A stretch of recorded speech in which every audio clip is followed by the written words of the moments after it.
Hai, Assalamualaikum semua. Hari ini saya nak buat pengampuran reban sikit. Pengampuran reban dan kawasan sekitar kami punya farm ni.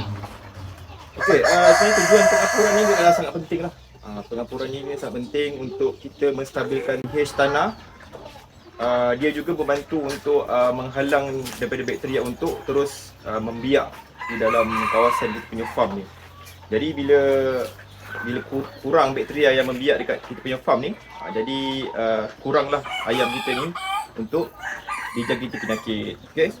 Jadi biasanya kapur yang digunakan adalah kapur dolomite lah. Kapur jenis untuk tanakan punya. Ni antara kapur yang biasa mudah untuk didapati di pasaran. Kapur ni penting untuk distabilkan, terutama sekali untuk menstabilkan pH tanah. Jadi bila banyak sangat najis ayam yang jatuh ke tanah tu, tanah itu akan menjadi terlampau asid lah, terlampau berasid, dan kita perlu mengambil langkah untuk menstabilkan semula dia punya tanah tu supaya selain daripada menghalang daripada bakteria untuk membiak, dia juga membantu untuk mengurangkan bau kepada kita punya kawasan ternakan. Bila kurang bau tu, orang lalat yang ada dekat kita punya farm. Okay?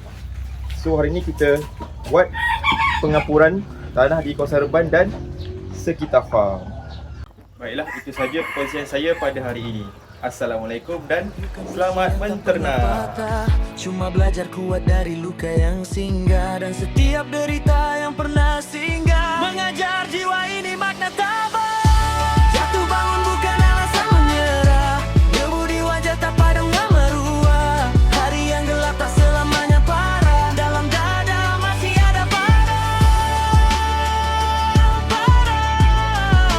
yang tak pernah reda.